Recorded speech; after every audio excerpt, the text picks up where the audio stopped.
Hello everyone! What's up with Doc Nana? It's Shopee Doc Nana today. But anyway, today, gagawa tayo ng pickled talong. Okay, pickled eggplant and pickled radish, which is pickled labanos.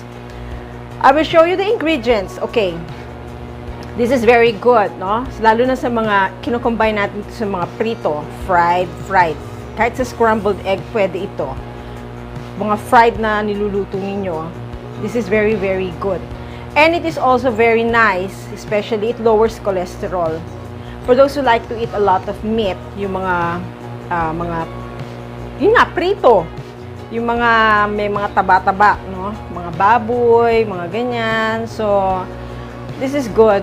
You can combine this with this. So, papakita na natin ingredients at eto na. Okay, let's start with eggplant, talong, labanos, and bawang. Okay, ipil natin yung labanos. Start muna tayo sa pickled radish, which is labanos. So, pag pinil mo siya, yung peeler ang ginamit ko. And then, let's prepare suka, which is the vinegar. You can use any other suka. Pero, syempre, nasa sa inyo na yun. For some, they use apple cider vinegar. But, syempre, the taste is kind of different. Pero sa akin kasi, mas lumalabas yung sarap niya pagka yung ordinary na suka lang. Okay? White vinegar. Matatansya nyo naman yan kasi daing ng inyong labanos. And then, you put pepper. Not too much kasi yung pepper maanghang yan Pero sa akin, medyo napasobra ata. And then, idadilute naman kasi natin siya ng water. So, nilagyan natin siya ng sugar. Ang timpla nito is parang atsara. So, parang gumagawa lang kayo ng atsara, pero homemade, no? So, here, I placed, I think, 6 teaspoon. It depends, sa daing ng labanos na gagawin nyo. Ngayon, syempre, kailangan ko i-dilute ng konting distilled water ito. So, imimix natin ito. And then, we need to cook that sa microwave para malusaw yung ating, yung sugar. And at the same time, yung suka, nagiging mas better, nakakababa ng cholesterol.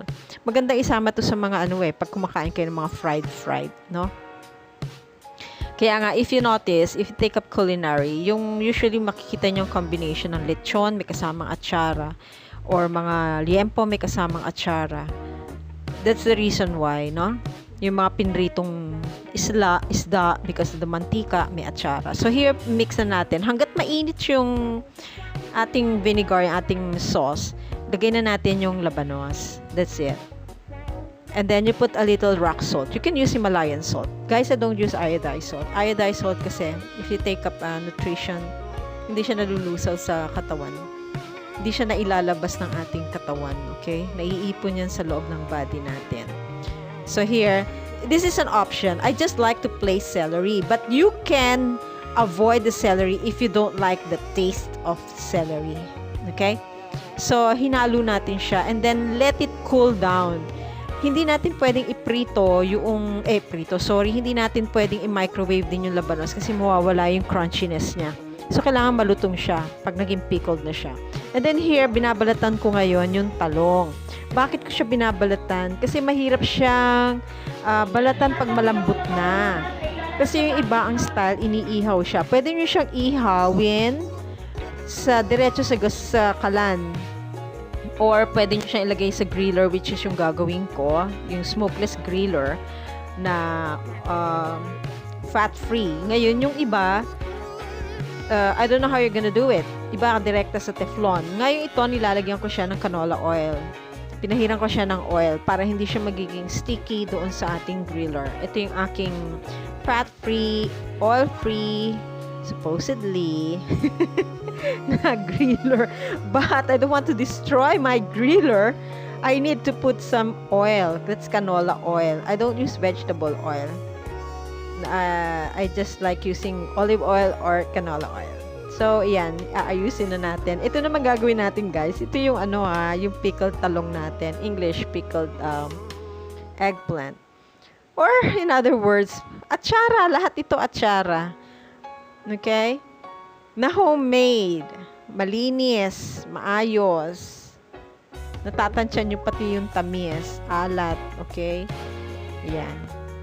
Lutuin natin siya. Habang nagluluto tayo, kumuha kayo ng mga maraming bawang.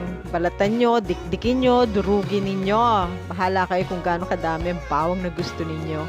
Ayan, naluto na after a few minutes. Pero guys, inikot ko to kanina ha. Hindi ko na lang pinakita kasi baka antukin tayo. Kasi ako napapagod din kapag sobrang tagal, ano? Kung kailangan ko talaga iyan. So, ialisin na natin siya at ito'y dudurugin natin. Kaya niniwan ko yung tangkay kasi yun ang panghahawakan natin. Kasi mahirap din maggayat eh. Yan, katulad niya, no? Kailangan natin yung hawakan. Kaya kung bibili kayo ng talong, siguraduhin nyo may hawakan. At saka walang uod, ha? Paano nyo malalaman na walang uod? May nagturo sa akin yung may mga butas-butas. Naku, diri ako sa bulate. Tatakot ako dyan. Sisigaw talaga ako. Kaya ako may phobia ako sa mga eggplants. Talagang kailangan sisibatin at sisilipin mo talaga.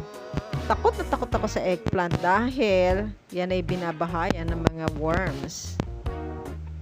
So, ito guaranteed wala. So, meron akong pinagkukunan na mahusay ang kanyang pagkaka-harvest. Okay, yan. So, durug-durugin na natin siya. Gutay-gutay na natin siya. Okay? Okay, ngayon lagyan natin siya ng pepper. Ilagay na natin yung bawang. Yung dinikdik natin bawang, lagyan na natin yung bawang, lagyan natin siya ng pepper, lalagyan natin siya ng sugar. Ayan. Nasa sa inyo yan ha. Ayoko magsabi ng ilang measurement ng sugar kasi depende sa dami ng talong na gagawin ninyo. At kung gaano nyo gusto katamis siya. Ako, teaspoon lang ako. Si teaspoon lang ako talaga. Ayoko ng ayan, lagyan na natin ng rock salt. O kung kayo, meron kayong mga Himalayan salt o yung mga salt yan ng magagandang klaseng salt, sige, lagyan nyo. Okay. Lagyan natin siya ng suka, huwag nyo kalimutan. Ito, iba naman ang sequence nito. Yung suka, isinama na kagad doon sa talong. Bakit? Kasi sasama nating iluluto yan. Bakit? Kasi meron siyang bawang. At saka yung asukal nga niya, diba? Yung bawang kasi kailangan masipsip nung talong. So, anong paraan para masipsip ng talong yan? Siyempre, kailangan yung microwave yan. Lulutuin nyo yan para at the same time, yung suka maluluto din. Kasi once na naluluto ang suka, nag-iiba yung composition niya. It helps lower cholesterol. Pero pag ininom nyo lang yung suka as is, ganyan lang, yung suka or whatever suka yan, it doesn't help. Sasakit lang ang tiyan nyo. Okay? Isang tip lang yon. Pero sa mga may gastric enteritis, yung mga gastric reflux, medyo mag-ingat-ingat kayo sa suka. So, ito na ngayon, microwave natin after a few minutes. Hindi kailangan kumulo yan, ha? Mga ilang minutes lang yan. Wag yung We're back. Now, you've seen how it is being prepared and being, okay, I have to go because there are other things that we have to tackle. Bye!